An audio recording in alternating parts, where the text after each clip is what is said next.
Good evening, dear students. In this particular video, we are going to discuss halides of p block element, and we will discuss these halides family wise, first from 15th group, then from 16th, and then last from 17th group. So we are going to start this video. First is halides of group 15 elements. So 15 group के जो halides हैं वो दो तरीके के oxides या halides बनाते हैं, जिनमें एक होता है ट्राई हैलाइड और एक होता है पेंटा हैलाइड। एक बेसिकली +3 ऑक्सीडेशन स्टेट की वजह से राइज होता है, एक +5 ऑक्सीडेशन स्टेट की वजह से राइज होता है। Now first we will discuss tri halides and then we will move to penta halides. So tri halides, first यदि इनकी स्ट्रक्चर की बात की जाए तो इनकी जो स्ट्रक्चर हमारे पास होती है, that structure is pyramidal, just like ammonia. 3 bond pair होते हैं, एक लोन पेयर होते हैं। सेंट्रल एटम की यदि आप हाइब्रिडाइजेशन निकालोगे तो sp3 आएगा। तो टेट्राहेड्रल ज्योमेट्री है जिसमें पिरामिडल शेप होगी। बॉन्ड एंगल की यदि आप बात करो, जैसा कि यहाँ पे एक एग्जांपल लिया गया है, फॉस्फोरस के हैलाइड्स बनाए गए हैं Pi3, PbR3, PCl3 and PF3। तो इनका जो बॉन्ड एंगल रहेगा वो Pi3 में मैक्सिमम रहेगा और PF3 में मिनिमम रहेगा। रीज़न लिखा हुआ है किस वजह से ऐसा होता है। यदि सेंट्रल एटम सेम है तो साइड एटम की जो इलेक्ट्रोनेगेटिविटी होती है, बॉन्ड एंगल उसके इन्वर्सली प्रोपोर्शनल होता है। यदि हम इसको एक्सप्लेन करना चाहें तो हम इसको कुछ इस तरीके से एक्सप्लेन कर सकते हैं। For example we have Bi3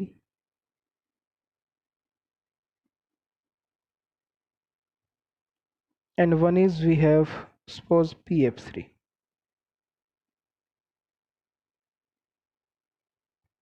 Now electronegativity of fluorine is more than that of iodine. Due to more electronegativity of fluorine, the electron pair of this phosphorus fluorine bond lie more toward fluorine in each bond. तो जो bond pair रहेंगे वो fluorine की तरफ लाई करेंगे। और यदि आप यहाँ ध्यान से देखोगे तो फ्लोरीन के बीच में जो स्पेस है वो काफ़ी है। इस वजह से जो यहाँ बॉन्ड पेयर रिपल्शंस होंगे वो कम होंगे बेटा। लेकिन यदि यही चीज़ हम Pi3 में देखते हैं तो आयोडीन की जो इलेक्ट्रोनेगेटिविटी है वो फ्लोरीन से काफ़ी कम होती है। इसका मतलब ये है कि इस बॉन्ड के जो शेयर्ड इलेक्ट्रॉन्स है वो ऊपर की तरफ लाई करेंगे, और क्योंकि यहाँ पे डिस्टेंस जो स्पेस है वो कम है, इस वजह से यहाँ ज़्यादा बॉन्ड पेयर के बीच रिपल्शन होगा, और उन रिपल्शंस की वजह से यहाँ जो बॉन्ड एंगल है वो बढ़ जाएगा। ऑलरेडी ये सारी चीज़ें हम केमिकल बॉन्डिंग में पढ़ चुके हैं। चलिए next, trihalides are predominantly covalent with ionic character increasing on moving down the group. ये जो ट्राइहैलाइड्स होते हैं ये यूजुअली कोवलेंट नेचर के होते हैं क्योंकि नॉन मेटल्स के बीच बने हैं बेटा। बट यदि आप डाउन द ग्रुप आओगे तो डाउन द ग्रुप आने पे मेटालिक कैरेक्टर बढ़ता है, और एक मेटल और एक नॉन मेटल के बीच का जो बॉन्ड है वो हमें पता है वो आयनिक होता है। तो इसी वजह से डाउन द ग्रुप आने पे आयनिक कैरेक्टर जो है वो बढ़ जाता है, बट यूजुअली इनका जो नेचर होता है वो होता है covalent. Next, trihalides of nitrogen are unstable except NF3। Trihalide जो है नाइट्रोजन के वो अनस्टेबल होते हैं NF3 को छोड़ के। NF3 स्टेबल इसलिए है कि यहाँ नाइट्रोजन फ्लोरीन में जो बॉन्ड बनता है वो काफ़ी स्ट्रॉन्ग बनता है बेटा, और उसका रीज़न ये है कि यहाँ जो ओवरलैपिंग होती है वो 2p ऑर्बिटल के बीच होती है। बट यदि आप बात करो NCl3 की, या हम बात करें NBr3 की या Ni3 की, तो नाइट्रोजन के पास तो हर किसी में 2p ऑर्बिटल ही है। यहाँ क्लोरीन में 3p है, ब्रोमीन में 4p है और आयोडीन में 5p है। तो इनकी ओवरलैपिंग से जो बॉन्ड बनता है वो वीक होता चलता है और इसी वजह से इनकी जो स्टेबिलिटी है वो कम होती जाएगी और इसी वजह से ये जो तीनों ट्राई हैलाइड्स हैं वो अनस्टेबल होते हैं। Next, tri halides of nitrogen acts as Lewis base. Equilibrium में ये चीज़ हमने पढ़ी है ऑलरेडी कि यदि किसी एटम के पास लोन पेयर होता है तो उसको हम लेविस बेस कहते थे, जो इलेक्ट्रॉन पेयर को डोनेट करता है। तो क्योंकि नाइट्रोजन के पास यहाँ एक लोन पेयर है, ये इन ट्राई हैलाइड्स में जो भी सेंट्रल एटम होगा उसके पास लोन पेयर होगा, इसी वजह से ये बेस का काम करेंगे। और यदि हम नाइट्रोजन के ट्राई हैलाइड्स की बात करें तो इनकी जो बेसिक स्ट्रेंथ का ट्रेंड आएगा, that trend is this. Ni3 जो होगा that will be the most basic and NF3 is list basic. इसमें भी कोई ज़्यादा हमें कंफ्यूज होने की ज़रूरत नहीं है। इलेक्ट्रॉन डेंसिटी का कंसेप्ट लगेगा बेटा। फ्लोरीन जो है सबसे ज़्यादा इलेक्ट्रोनेगेटिव एलिमेंट है, तो नाइट्रोजन के अराउंड ये इलेक्ट्रॉन डेंसिटी को कम कर देता है और यदि इस एटम के अराउंड इलेक्ट्रॉन डेंसिटी कम होगी तो इसकी जो इलेक्ट्रॉन डोनेट करने की टेंडेंसी है वो कम हो जाएगी और इसी वजह से जो है ये लिस्ट बेसिक होगा। Try halides of phosphorus, arsenic and antimony act as Lewis acid due to presence of vacant d orbital. Now इस चीज़ को एक बार आप ध्यान से देख लीजिए। लेविस बेस की अगर मैं बात करता हूँ तो लेविस बेस वो सब्सटेंस होंगे जिनमें सेंट्रल एटम के पास लोन पेयर होगा और सिमिलरली लेविस एसिड जो हमने पढ़े थे, लेविस एसिड वो सब्सटेंस थे जो इलेक्ट्रॉन पेयर को एक्सेप्ट करते थे, इलेक्ट्रॉन पेयर एक्सेप्टर। अब इलेक्ट्रॉन पेयर को एक्सेप्ट करने के लिए वैकेंट ऑर्बिटल का होना जरूरी है और क्योंकि नाइट्रोजन को छोड़ के बाकी सभी एलिमेंट्स के पास यहाँ वैकेंट डी ऑर्बिटल होती है, तो उनके जो हैलाइड्स होते हैं ट्राई हैलाइड्स वो लेविस एसिड का काम करते हैं। याद रखिएगा इस चीज़ को। नेक्स्ट यदि आप बात करोगे, try halides hydrolysis reaction show करते हैं, बट हाइड्रोलिसिस का जो प्रोडक्ट होता है वो नेचर ऑफ बॉन्ड और नेचर ऑफ एलिमेंट पे डिपेंड करता है बेटा। जैसे NF3 की यदि आप हाइड्रोलिसिस कराते हो तो यहाँ कोई रिएक्शन नहीं होती और उसका रीज़न ये है कि NF का जो बॉन्ड है वो बहुत स्ट्रॉन्ग होता है। तो वाटर जब इसके साथ रिएक्ट करेगा तो वहाँ से जो बॉन्ड बनेगा वो बनेगा बेटा नाइट्रोजन या ऑक्सीजन के बीच, और क्योंकि नाइट्रोजन और फ्लोरीन का बॉन्ड ज़्यादा स्ट्रॉन्ग है तो वो वीक बॉन्ड में चेंज नहीं होना चाहेगा। कोई भी रिएक्शन यदि चेंज होती है रिएक्टेंट टू प्रोडक्ट तो वहाँ पे स्टेबिलिटी गेन होना ज़रूरी है, बट यहाँ पे यदि आप देखोगे तो यहाँ बॉन्ड एनर्जी ज़्यादा है, ये ज़्यादा स्टेबल है। आफ्टर कन्वर्टिंग टू प्रोडक्ट यहाँ जो है बॉन्ड जो बनेगा वो वीक एनर्जी का बनेगा, मीन्स लेस स्टेबल होगा, तो कभी भी स्टेबिलिटी लॉस नहीं होगा प्रोडक्ट में। तो इसी वजह से NF3 कभी भी हाइड्रोलाइज नहीं होता है। रीज़न है कि यहाँ जो NF बॉन्ड होता है वो बहुत स्ट्रॉन्ग होता है बेटा। NCl3 हाइड्रोलाइज होता है, PCl3 भी हाइड्रोलाइज होगा। PCl3 के रिस्पेक्ट में कई बार एक क्वेश्चन पूछा जाता है कि PCl3 को हाइड्रोलाइज होने के बाद हमें वाइट फ्यूम्स मिलती हैं, तो वो जो वाइट फ्यूम्स मिलती हैं वो HCl की मिलती हैं बेटा, याद रखिएगा। HCl की वाइट फ्यूम्स होती हैं। सिमिलरली पेंटाहेलाइड्स जब हम डील करेंगे तो PCl5 भी हाइड्रोलाइज होने के बाद HCl की वाइट फ्यूम्स देता है। तो मॉइस्चर की प्रेजेंस में PCl5 और PCl3 दोनों ही वाइट फ्यूम्स देते हैं, due to the formation of HCl। H3PO3 phosphorous acid है, ये ऑक्सो एसिड होता है फॉस्फोरस का, जिसको हम ऑलरेडी डिस्कस कर चुके हैं नोट्स के अंदर। नेक्स्ट देखिए पेंटाहेलाइड्स। पेंटाहेलाइड्स की यदि बात करें तो ये EX5 पेंटाहेलाइड बनते हैं, जिनकी शेप होती है ट्राइगोनल बाई पिरामिडल, और जिसमें दो तरीके के बॉन्ड बनते हैं, इक्विटोरियल एंड एक्सियल। और एक्सियल बॉन्ड जो होते हैं वो इक्विटोरियल बॉन्ड से ज़्यादा बड़े होते हैं बेटा। रीज़न ये होता है कि एक्सियल बॉन्ड्स पे जो रिपल्शन होता है वो ज़्यादा होता है एज़ कम्पेयर टू इक्विटोरियल। इसी चीज़ को एक्सप्लेन हम एक और तरीके से कर सकते हैं बेटा। यदि मैं बात करूं पेंटागनल बाई पिरामिडल ज्योमेट्री की, sorry trigonal bi pyramidal geometry की, तो इसकी जो हाइब्रिडाइजेशन होती है वो होती है sp3d। और sp3d को भी यदि आप ब्रेक करोगे थोड़ा सा तो ये इनसे मिलके बनता है बेटा sp2 प्लस pd मिक्सिंग। अब sp2 की वजह से जो स्ट्रक्चर आती है वो आती है ट्राइगोनल प्लेनर, और pd मिक्सिंग से जो बॉन्ड बनते हैं एक्सियल, वो बॉन्ड बनते हैं ये। एक रिलेशन आता है केमिकल बॉन्डिंग के अंदर कि जो बॉन्ड लेंथ होती है that is inversely proportional to percentage, bond length is inversely proportional to percentage s character. Means जहाँ एस करेक्टर ज़्यादा होगा वहाँ बॉन्ड लेंथ कम हो जाएगी। तो यदि आप sp2 के केस में यहाँ देखोगे तो यहाँ जो आपका एस करेक्टर आएगा वो 33% के आसपास आएगा, और यहाँ कोई एस करेक्टर है ही नहीं बेटा। तो क्योंकि एस करेक्टर यहाँ पे ज़्यादा है तो इस वजह से इक्विटोरियल जो बॉन्ड लेंथ है वो आपकी डिक्रीज़ कर जाती है। बट जब भी एक्सप्लेनेशन की बात आएगी तो आप इसको एक्सप्लेन इसी तरीके से करोगे जिसको हमने ऑलरेडी डिस्कस किया था, दैट इज़ रिपल्शंस के अकॉर्डिंग, कि एक्सियल बॉन्ड ज़्यादा रिपल्शन फेवर करते हैं।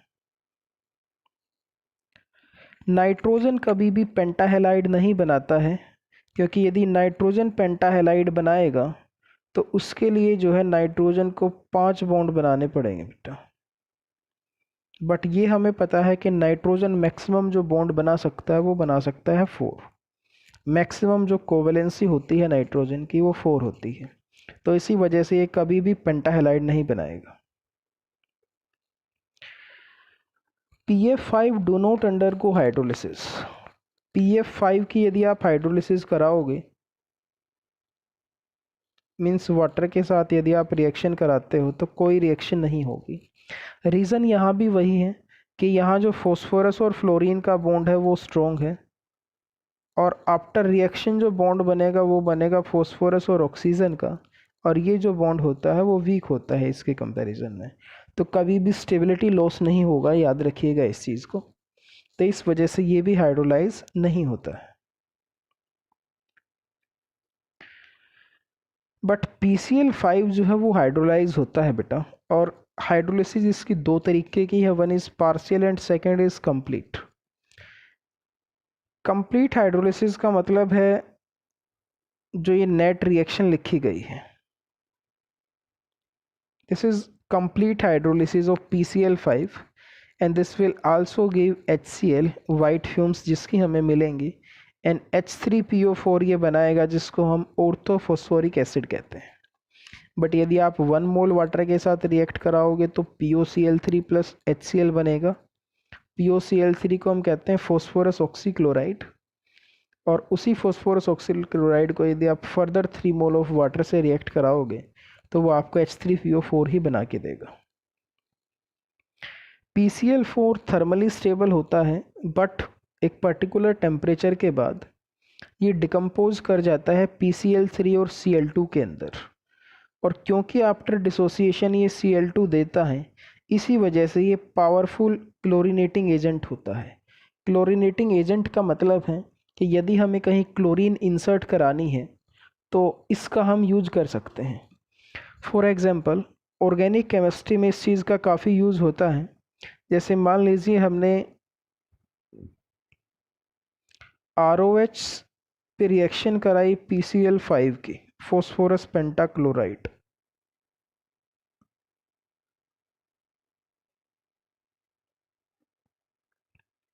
तो यहाँ से जो प्रोडक्ट हमें मिलता है वो मिलता है RCl, मीन्स OH जो है वो क्लोरीन से रिप्लेस्ड हो जाता है, और इसी वजह से हम ये कहते हैं कि ये क्लोरीनेटिंग एजेंट है, क्लोरीन देता है हमें ये। नेक्स्ट जो है, this is very important point बेटा, PF5 या सॉरी PCl5 की यदि आप बात करो तो इसकी जो ट्राइगोनल बाई पिरामिडल स्ट्रक्चर हमने पढ़ी थी वो स्ट्रक्चर होती है वेपर या गैसियस फेज के अंदर। बट यदि हम इसकी आयनिक स्टेट में स्ट्रक्चर देखते हैं, सॉरी सॉलिड स्टेट में यदि हम इसकी स्ट्रक्चर देखते हैं तो ये एक आयनिक कंपाउंड होता है और ये इस फॉर्म में एग्जिस्ट करता है, PCl4 positive and PCl6 negative. इसकी जो स्ट्रक्चर है वो ऑक्टाहेड्रल होती है, इसकी जो स्ट्रक्चर है वो टेट्राहेड्रल होती है। ये हमें एक्सरे डाइफ्रैक्शन से पता चलता है कि ये सॉलिड स्टेट का पार्ट है, हम पढ़ेंगे इसको। बट अभी के लिए आप याद रखिएगा, एक्सरे डाइफ्रैक्शन से हम स्ट्रक्चर देख सकते हैं। तो एक्सरे डाइफ्रैक्शन से जब इसकी स्ट्रक्चर देखी जाती है तो इसकी जो स्ट्रक्चर आती है वो आती है आयनिक, मीन्स ये कैटायन एनायन का कॉम्बिनेशन होता है। लास्ट, पेंटाहेलाइड्स जो हैं वो ज़्यादा कोवलेंट होते हैं as compare to tri halides. इसको सिंपली हम फजांस रूल से एक्सप्लेन करते हैं।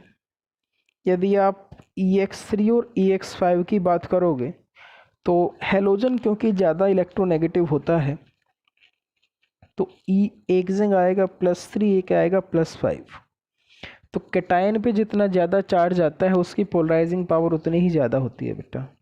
और यदि पोलराइजिंग पावर ज़्यादा होगी तो वहाँ पोलराइजेशन ज़्यादा होगी, और पोलराइजेशन ज़्यादा होगी तो कोवलेंट कैरेक्टर भी ज़्यादा होगा। तो इसी वजह से जो हमारे पेंटाहेलाइड्स हैं ये हमेशा ही ज़्यादा कोवलेंट होंगे किससे, ट्राई हेलाइड से। चलिए next, halides of group 16। Group 16 di halides, tetra halides and hexa halides बनाता है, EX2, EX4 एंड EX6। इनके अलावा ये मोनोहेलाइड भी बनाता है जो यहाँ लास्ट में दिखाया गया है, S2F2, S2Cl2, S2Br2, इस तरीके का। और इनकी जो स्ट्रक्चर आती है वो ओपन बुक स्ट्रक्चर होती है जैसे हाइड्रोजन परऑक्साइड की होती है। 11th क्लास में आपने हाइड्रोजन परऑक्साइड की स्ट्रक्चर पढ़ी थी, और वो जो स्ट्रक्चर आती थी कुछ ऐसी स्ट्रक्चर आती थी बेटा जिसको हम ओपन बुक स्ट्रक्चर कहते थे। तो सिमिलर स्ट्रक्चर होती है मोनोहेलाइड्स की। हेक्सा हेलाइड्स की यदि हम बात करें तो इसके अंदर जो हमने सबसे ज़्यादा पढ़ना है वो है SF6, सल्फर हेक्सा फ्लोराइड, जिसकी स्ट्रक्चर होती है ऑक्टाहेड्रल। sp3d2 हाइब्रिडाइजेशन आएगी सल्फर की, इसमें 6 बॉन्ड पेयर होंगे, 0 लोन पेयर होंगे। SF6 के रिस्पेक्ट में जो सबसे इम्पोर्टेंट बात है वो ये है कि ये थर्मली स्टेबल होता है और केमिकली इनर्ट है। केमिकली इनर्ट का मतलब ये है कि ये सिंपल रिएक्शन भी नहीं देता बेटा, जैसे हाइड्रोलिसिस है। यदि आप वाटर के साथ भी इसकी रिएक्शन कराओगे तो यहाँ पे आपको कोई भी प्रोडक्ट नहीं मिलेगा, ऐसी कोई रिएक्शन नहीं होती है। ऐसा होता इसलिए है, यदि आप सल्फर की स्ट्रक्चर को देखोगे तो सल्फर के अराउंड 6 फ्लोरीन एटम लगे हुए हैं।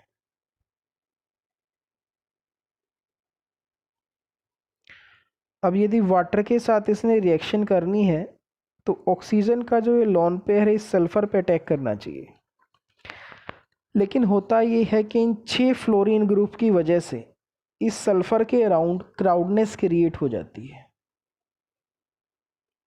क्राउडनेस, या इसी को हम स्टीरिक हिंड्रेंस भी कहते हैं, स्टीरिक हिंड्रेंस।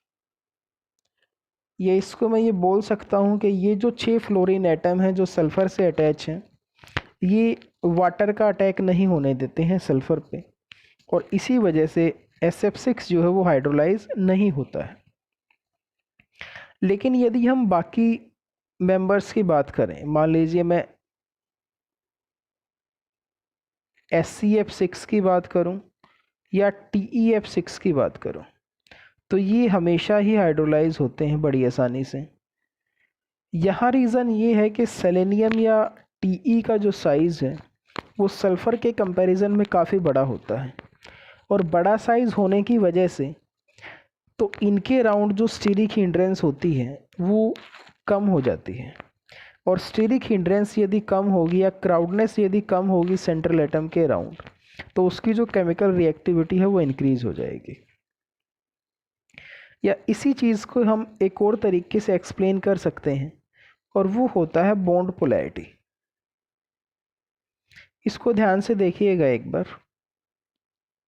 बॉन्ड पोलैरिटी जो होती है वो डायरेक्टली प्रोपोर्शनल होती है रिएक्टिविटी के। बॉन्ड पोलैरिटी का मतलब है कोई भी बॉन्ड कितना ज़्यादा पोलर है, और ये जो बॉन्ड पोलैरिटी होती है ये डायरेक्टली प्रोपोर्शनल होती है इलेक्ट्रोनेगेटिविटी डिफरेंस के। तो यदि मान लीजिए मेरे पास ये 3 हैं, SF6, TEF6 एंड SCF6, तो डाउन द ग्रुप जाने पे इलेक्ट्रोनेगेटिविटी डिक्रीज़ होती है। तो इलेक्ट्रोनेगेटिविटी यदि डिक्रीज़ होगी तो इनके बीच का जो इलेक्ट्रोनेगेटिविटी डिफरेंस है वो क्या कर जाएगा, इंक्रीज़, क्योंकि फ्लोरीन की इलेक्ट्रोनेगेटिविटी सबसे ज़्यादा होती है बेटा। मीन्स डाउन द ग्रुप जाने पे मेटालिक कैरेक्टर बढ़ेगा, और मेटालिक कैरेक्टर बढ़ेगा तो इसका मतलब ये है कि वहाँ आयनिक बॉन्डिंग की पॉसिबिलिटी होगी, और आयनिक बॉन्डिंग की पॉसिबिलिटी तभी होती है जब वहाँ इलेक्ट्रोनेगेटिविटी डिफरेंस ज़्यादा होता है।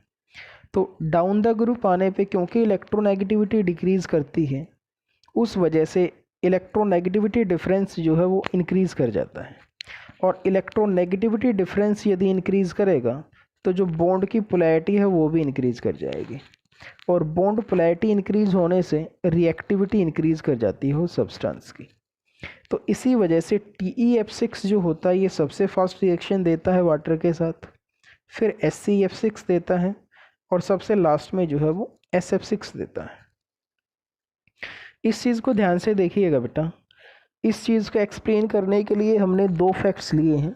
एक फैक्ट ये है कि on moving down the group size of central atom increases due to increase in size of central atom the crowdness around central atom decreases and therefore its reactivity increases.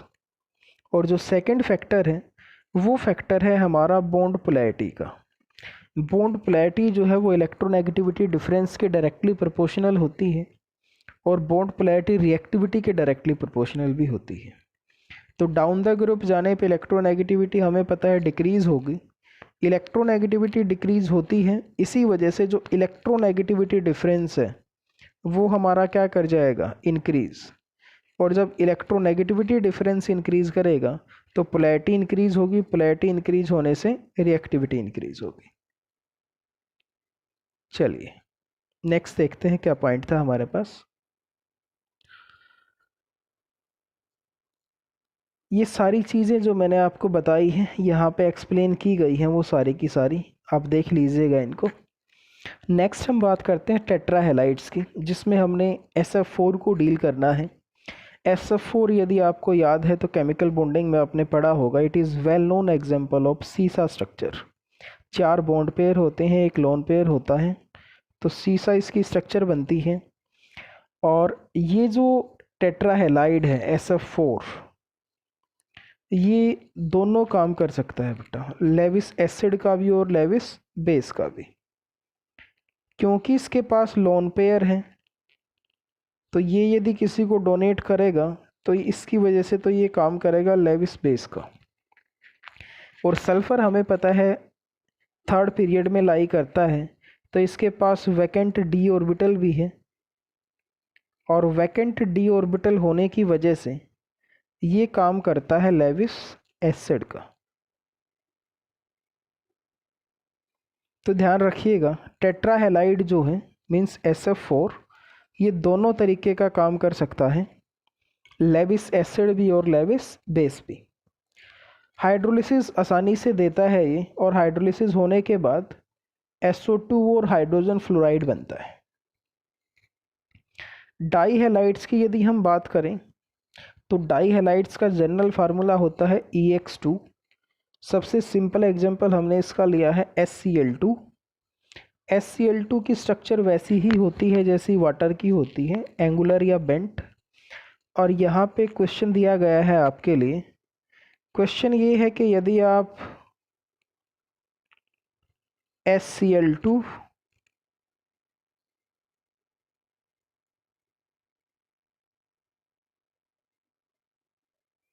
और water में bond angle compare करो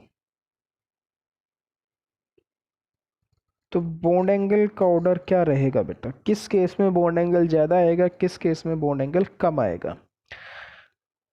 तो वही same fact आपने use करने हैं जो आप ऑलरेडी केमिकल बॉन्डिंग में पढ़ के आए हो। तो इसको एक बार देखिएगा थोड़ा सा और फिर हम इसको डील करेंगे। मोनोहेलाइड्स मैं आपको पहले ही बता चुका हूँ, ओपन बुक स्ट्रक्चर होती है इनकी। नेक्स्ट हम मूव करते हैं halides of 17th group. These are very important part in halogen family बेटा। 17th ग्रुप के जो हेलाइड्स होते हैं उनका एक स्पेशल नेम होता है जिसको हम कहते हैं inter halogen compounds.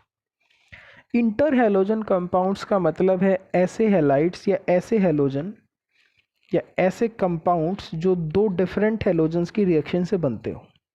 For example, जैसे मान लीजिए हमारे पास Cl2 है और I2 है और हमने इन दोनों को मिक्स करा दिया और इन्होंने मान लीजिए 2ICl बना लिया मिलके।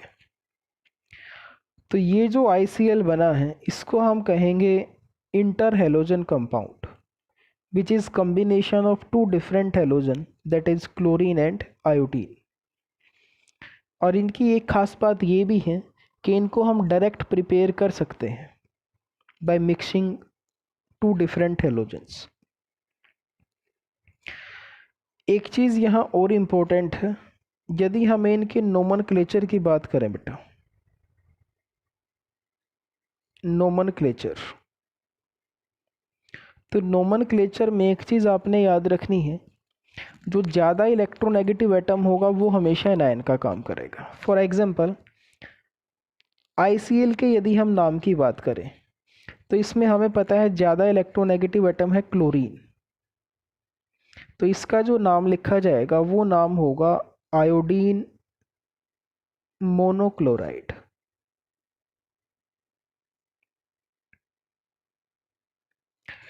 एनाइनिक पार्ट जो होगा बेसिकली वो हमेशा मोर इलेक्ट्रोनेगेटिव एटम के रिस्पेक्ट में लिखा जाएगा, इस चीज़ को ध्यान रखना है। फॉर एग्जांपल, एक एग्जांपल और लेते हैं। मान लीजिए हमारे पास है ClF3, तो जो ज़्यादा इलेक्ट्रोनेगेटिव है वो है फ्लोरीन, तो इसका नाम यदि हम लिखेंगे तो इसका नाम क्या होगा? Chlorine trifluoride. आगे एनायन पार्ट ध्यान रखिएगा, एनायन हमेशा वही होगा जो ज़्यादा इलेक्ट्रोनेगेटिव का होगा। तो हमारे पास 4 तरीके के इंटर हेलोजन कंपाउंड्स पॉसिबल हैं बेटा। एक XX-, सेकंड XX-3, 5 और लास्ट है आपका 7। इनके सबसे सिंपल एग्जाम्पल हैं जो यहाँ लिखे गए हैं। फर्स्ट का सबसे सिंपल एग्जाम्पल है ICl, सेकंड ClF3 या BrF3, BrF5 और लास्ट IF7। इनकी स्ट्रक्चर आप वेस्पर से ऑलरेडी एक्सप्लेन कर चुके हो 11th क्लास में, फिर भी एक बार रिवाइज कर लेते हैं जल्दी से। ICl लीनियर स्ट्रक्चर में जाएगा क्योंकि 3 बॉन्ड पेयर हैं, एक लोन पेयर है, और जब भी एक लोन पेयर होता है यूजुअली उसकी जो स्ट्रक्चर होती है वो लीनियर होती है बेटा। ClF3 सबको पता है कि टी शेप स्ट्रक्चर का वेल नोन एग्जाम्पल होता है। 3 बॉन्ड पेयर 2 लोन पेयर हैं इसके अंदर, 3 bond pair 2 lone pair. BRF5 square pyramidal octahedral geometry को बिलोंग करेगा ये। ब्रोमीन की यदि आप हाइब्रिडाइजेशन यहाँ निकालोगे तो वो आएगी sp3d2। 5 बॉन्ड पेयर हैं और 1 लॉन पेयर है। IF7 की यदि बात करोगे तो पेंटागनल बाइपिरामिडल है, sp3d3 में जाएगा, 7 के 7 बॉन्ड पेयर हैं, 0 लॉन पेयर है। तो बेसिकली ये रेगुलर स्ट्रक्चर है एक। नेक्स्ट इनकी कुछ इंपॉर्टेंट प्रॉपर्टीज़ हैं। फर्स्ट प्रॉपर्टी ये है कि इंटर हैलोजन कंपाउंड्स जो होते हैं ये डायमैग्नेटिक नेचर के होते हैं। डायमैग्नेटिक नेचर का मतलब ये है कि यदि आप मैग्नेटिक फील्ड लगाते हो इन कंपाउंड्स के अक्रॉस तो ये उस मैग्नेटिक फील्ड से वीकली रिपेल होंगे बेटा। या चलिए उस चीज़ को हम सॉलिड स्टेट में पढ़ेंगे, बट अभी के लिए आप याद रखिए डायमैग्नेटिक सब्सटेंस का मतलब ये है कि इनके पास कोई भी अनपेयर्ड इलेक्ट्रॉन नहीं होगा, सारे के सारे जो इलेक्ट्रॉन होंगे वो पेयर्ड होंगे। पेयर्ड इलेक्ट्रॉन जब होते हैं सारे के सारे तो वो कंपाउंड हमेशा ही डायमैग्नेटिक होता है। नेक्स्ट रिएक्टिविटी की यदि बात की जाए, ये क्वेश्चन कई बार आता है बेटा, इसको हम क्वेश्चन की फॉर्म में ही करते हैं। एक क्वेश्चन है, मान लीजिए कि ICl जो होता है that is more reactive than Cl2 और I2। ICl जो है that is more reactive as compare to Cl2 और I2। और इसी क्वेश्चन को हम इस स्टेटमेंट में भी मोल्ड कर सकते हैं कि inter halogen compounds are always more reactive than the corresponding halogens. So दो तरीके से क्वेश्चन पूछा जाता है। फर्स्ट एग्जांपल देके पूछ सकता है और सेकंड जनरलाइज कर सकता है कि इंटर हैलोजन कंपाउंड्स जो हैं वो ज़्यादा रिएक्टिव होते हैं जिन हैलोजन से वो मिलके बनते हैं। बट यहाँ एक चीज़ मैं बता देता हूँ, ये फ्लोरीन को छोड़ के ऑर्डर होलो करता है बेटा। मीन्स जितने भी इंटर हैलोजन कंपाउंड्स हैं वो फ्लोरीन से लेस रिएक्टिव होते हैं, बट बाकी जो हैं उनसे हमेशा ज़्यादा रिएक्टिव होंगे। एक्सप्लेन कैसे करेंगे इस चीज़ को, देखो यदि मैं ICl के बीच का बॉन्ड देखता हूँ बेटा और ये मिलके बनेगा आयोडीन और आयोडीन से और Cl और Cl से, तो देखो रिएक्टेंट में जो दोनों बॉन्ड बने हैं वो आइडेंटिकल एटम्स के बीच बने हैं। तो यदि आइडेंटिकल एटम्स में बॉन्ड बने हैं तो इसका मतलब ये है कि ये जो बॉन्ड होंगे वो स्ट्रॉन्ग होंगे बेटा। बट यदि आप ICl की बात करोगे तो यहाँ 2 डिफरेंट एटम्स इन्वॉल्व हैं। मीन्स यदि आप बात करोगे क्लोरीन के पास हमें पता है 3p ऑर्बिटल होती है और इसके पास 5p है, तो यहाँ तो जो ओवरलैपिंग थी वो 5p थी, यहाँ 3p और 3p थी। बट यदि आप इंटर हैलोजन कंपाउंड की बात करते हो तो यहाँ जो ओवरलैपिंग है वो 3p और 5p के बीच हो जाती है। तो इस वजह से ये जो बॉन्ड होता है ICl का, ये बॉन्ड वीक हो जाता है बेटा due to 2 different halogen atoms. और यदि ये बॉन्ड वीक है तो इसका मतलब ये है कि ये जल्दी टूटेगा और इसी वजह से ICl जो होगा वो ज़्यादा रिएक्टिव होगा as compare to I2 and Cl2। तो ये क्वेश्चन कई बार आया हुआ है, इसको आप ध्यान से कीजिएगा कि इंटर हैलोजन कंपाउंड्स जो होते हैं they are more reactive than the corresponding halogens except F2। F2 से ज़्यादा रिएक्टिव इसलिए नहीं होते हैं कि फ्लोरीन की हमने यदि बात की थी तो यदि इनकी बॉन्ड एनर्जी आपने देखी तो लोन पेयर रिपल्शंस की वजह से फ्लोरीन की जो बॉन्ड डिसोसिएशन एनर्जी थी वो काफ़ी पीछे चली जाती थी बेटा।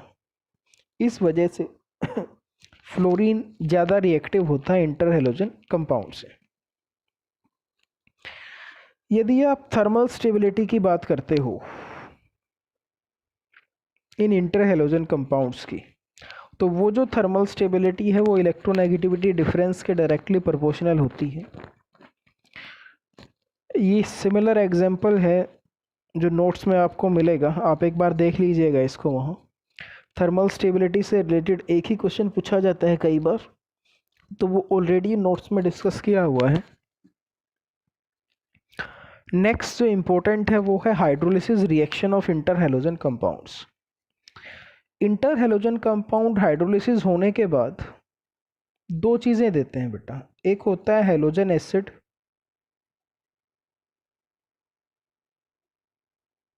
जिसका फार्मूला होता है HX, और एक होता है oxo acid of halogen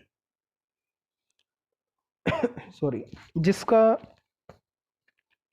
formula अलग अलग हो सकता है डिपेंडिंग अपॉन कि हमारे पास इंटर हैलोजन कंपाउंड कौन सा था। बट ये इम्पोर्टेंट है कि हैलोजन एसिड कहाँ से बनेगा और ऑक्सो एसिड कहाँ से बनेगा। तो ये चीज़ आप याद रखिएगा।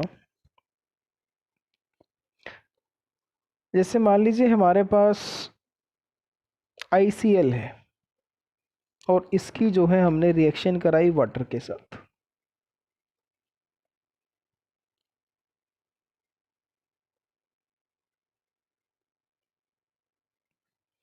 तो जब आप वाटर के साथ इसकी रिएक्शन कराते हो तो यहाँ से होता क्या है, जो लार्जर साइज का एटम होता है, मीन्स आयोडीन जो है, या तो आप इसको ऐसे याद रख लीजिए, जो लार्जर साइज का एटम है या फिर जिसकी इलेक्ट्रोनेगेटिविटी कम है, दोनों एक ही बात होंगी, वो हमेशा ही ऑक्सो एसिड बनाएगा। और जो दूसरा यहाँ दिया गया है एटम जो बचा हुआ है, वो हमेशा हैलोजन एसिड बनाएगा। तो यदि मैं यहाँ बात करूँ तो एक प्रोडक्ट मेरे पास बनेगा HCl और एक प्रोडक्ट जो है हमारे पास बनेगा HOI, जिसको हम कहेंगे हाइपोआइडस एसिड। तो इस चीज़ को जो है आप ध्यान रखिएगा थोड़ा,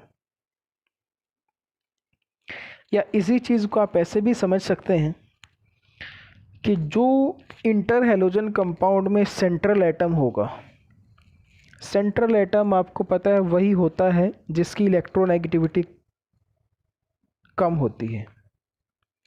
तो जो सेंट्रल एटम होगा वो हमेशा ही क्या बनाएगा, ऑक्सो एसिड, और जो साइड एटम होगा वो क्या बनाएगा, हैलोजन एसिड। तो इन रिएक्शंस को ध्यान से देखिएगा जो यहाँ लिखी गई हैं। ये रिएक्शन सारे की सारे बेटा जनरलाइज्ड हैं।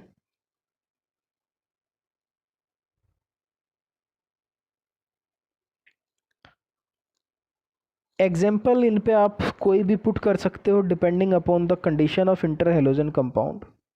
फॉर एग्जाम्पल यदि सेकंड की मैं बात करूं तो यहाँ ClF3 लिया जा सकता है या BrF3 लिया जा सकता है।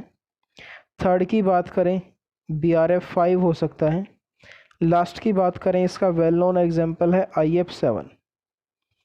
ये जो ऑक्सो एसिड बने हैं जिनको हम नेक्स्ट वीडियो में डील करेंगे, सॉरी नेक्स्ट टू नेक्स्ट, ये इनके नाम दिए गए हैं। HOX को कहा जाता है हाइपोहेलस एसिड, HXO2 को कहते हैं हेलस एसिड, HXO3 को कहा जाता है हेलिक एसिड, HXO4 को कहा जाता है परहेलिक एसिड। फॉर एग्जांपल यदि हम क्लोरीन के ऑक्सो एसिड की बात करें बेटा, तो एक तो लिया हमने HClO, इसका नाम होगा हाइपोक्लोरस एसिड। HClO2 ये होगा क्लोरस एसिड। HClO3 इसको कहेंगे क्लोरिक एसिड। और लास्ट यदि मैं लूँ HClO4, इसको कहा जाएगा परक्लोरिक एसिड। तो इन चारों ऑक्सो एसिड्स को हमने डिटेल में पढ़ना है। तो this is about halides of P block element. एक चीज़ मैं बता देता हूँ यहाँ पे 16th ग्रुप में HCl6 की यदि आप बात करो बेटा, ये कंपाउंड एग्जिस्ट नहीं करता है। SF6 एग्जिस्ट करता है, वेल नोन। HCl6 जो है वो एग्जिस्ट नहीं करता है। इसका रीज़न ये है कि जैसे जैसे आप डाउन द ग्रुप आओगे तो डाउन द ग्रुप आने पे जो हेलोजन एटम अटैच है, फ्लोरीन, क्लोरीन, ब्रोमीन, आयोडीन, किसी भी एलिमेंट की जो मैक्सिमम ऑक्सीडेशन स्टेट आ सकती है वो ऑक्सीडेशन स्टेट आती है विद मोर या मोस्ट इलेक्ट्रोनेगेटिव एटम्स। और उन मोस्ट इलेक्ट्रोनेगेटिव एटम्स में यूजुअली जो हमारे पास होता है वो होता है फ्लोरीन एंड ऑक्सीजन। तो HCl6 की यदि आप बात करते हो तो क्लोरीन की इलेक्ट्रोनेगेटिविटी इतनी ज़्यादा नहीं है कि इस सल्फर को ये +6 ऑक्सीडेशन स्टेट में ले जाए। बट SF6 फ्लोरीन क्योंकि मोस्ट इलेक्ट्रोनेगेटिव एटम है तो वहाँ जो आएगा हमारे पास उस पर्टिकुलर केस में जो है वो +6 में चला जाएगा। या आप इसको ये समझ लीजिए कि जैसे जैसे हैलोजन का साइज़ बढ़ता है वैसे वैसे हायर ऑक्सीडेशन स्टेट शो करने की जो टेंडेंसी है वो कम हो जाती है। So this is all about halides of P block element. इनको एक बार आप ध्यान से पढ़िएगा, जहाँ भी आपको डाउट लगे हम उसको डिस्कस करेंगे। एक क्वेश्चन आपको दिया था बॉन्ड एंगल से रिलेटेड, उसको आप एक बार करके देखिएगा, उसका आंसर बताइएगा जो भी आएगा। नेक्स्ट वीडियो में हम ऑक्साइड्स को डील करेंगे, oxides of P block element, और उसके बाद हम बात करेंगे ऑक्सो एसिड्स की, और फिर एक लास्ट वीडियो में हम बात करेंगे नोबल गैसेस की, 18th ग्रुप एलिमेंट जो होते हैं। इसके बाद हम रीजनिंग पार्ट को यहीं स्टॉप करेंगे पी ब्लॉक के लिए, और फिर हम डी एंड एफ ब्लॉक को शुरू करेंगे बेटा। सो इस सारी वीडियो को ध्यान से देखिएगा, और यदि वीडियो आपको अच्छी लगे तो इस वीडियो को प्लीज़ लाइक और इस चैनल को सब्सक्राइब कीजिएगा। Thank you.